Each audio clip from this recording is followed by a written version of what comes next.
Let me ask you something. When was the last time you did absolutely nothing? Not scrolling, not listening to a podcast, not mentally running through your to-do list for the day. Genuinely, purposefully, nothing. If you're struggling to remember, you're not alone. And if the thought of it makes you slightly anxious, that's exactly what we're going to talk about today. Grab your drink and get comfortable, because today we're going to talk about slowing down, and I want you to actually feel that while we're here. I'm at the age where everyone around me is kind of hustling, working hard, and feeling really burnt out, and of course, I myself have been there. You work too hard, you get burnt out, then you come home and spend the whole weekend in your pajamas in front of the TV. So I've been thinking a lot about rest. And not the performative kind of rest, like on Instagram with a bath bomb, but real stillness and mental and emotional recovery. And the more I've tried to actually do it, the more I've realized how difficult it actually is. And I think that also tells us something about how we've been living.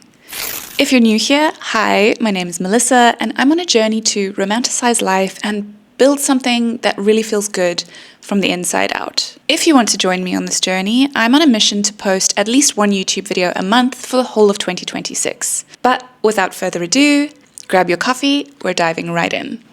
There's this phrase in Italian, please excuse my Italian right now, but Dolce far niente. It means the sweetness of doing nothing. The Italians have built an entire cultural philosophy around it, and yet here we are, unable to sit on a park bench for 10 minutes without pulling out our phones. So, what happened?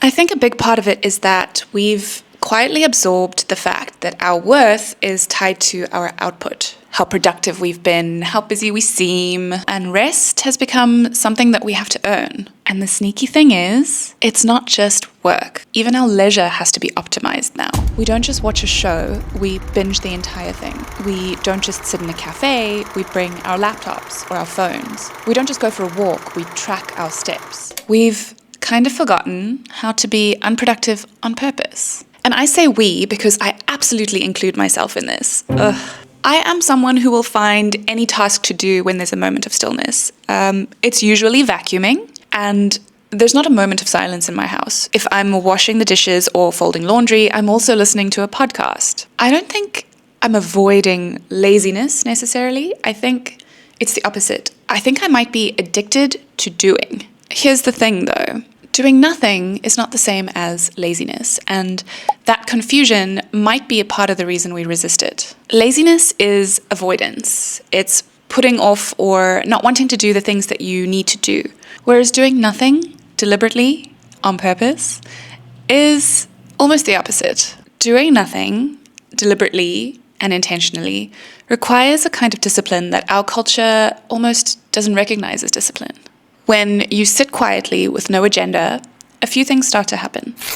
1, your nervous system starts to regulate.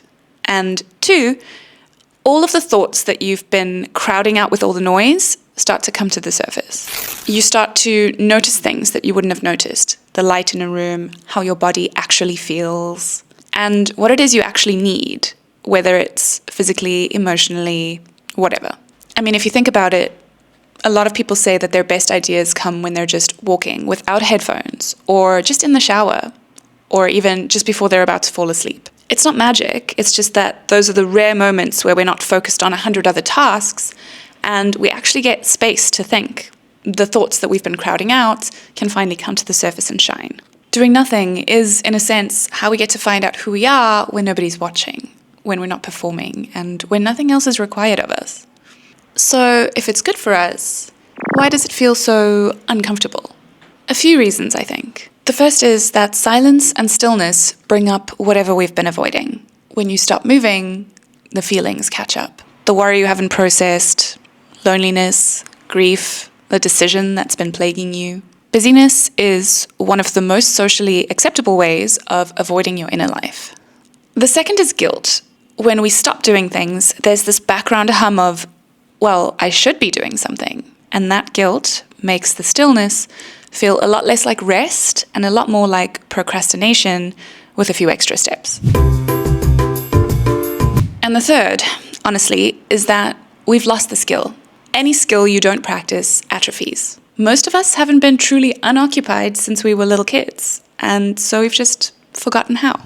So, I want to be honest, I'm not someone who has this figured out, but a few things have been helping me. The first is starting small and treating it like an appointment. 5 minutes, sitting somewhere quiet, no phone, no task, just existing.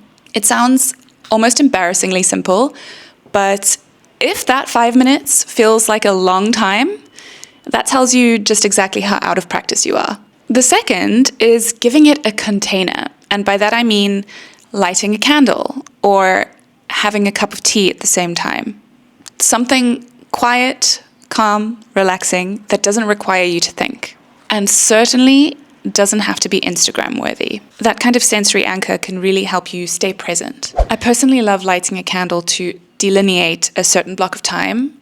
So as long as that candle is lit, I'm going to be doing whatever. Of course, you can extinguish the candle later yourself. And the third is letting it be uncomfortable without immediately trying to fix it. The discomfort of the stillness is actually information that you can use to learn a little more about yourself. Instead of reaching for your phone immediately, it's a good time to think, what is this restlessness? Why am I feeling this way? Is there something I'm avoiding? Sometimes it's nothing, and sometimes it's genuinely something that I need to hear.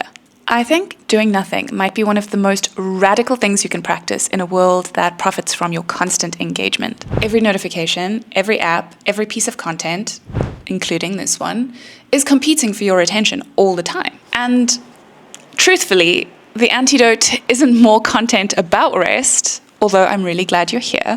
It's just resting. So here's what I want to ask you, and I really want to know, so let me know in the comments. When was the last time you genuinely did nothing, and how did it make you feel? Because I think the answer to that says a lot about how we're really doing. All that being said, I'm so glad that you could be here to join me for this little coffee chat, and I'll see you in the next one. Take care of yourself.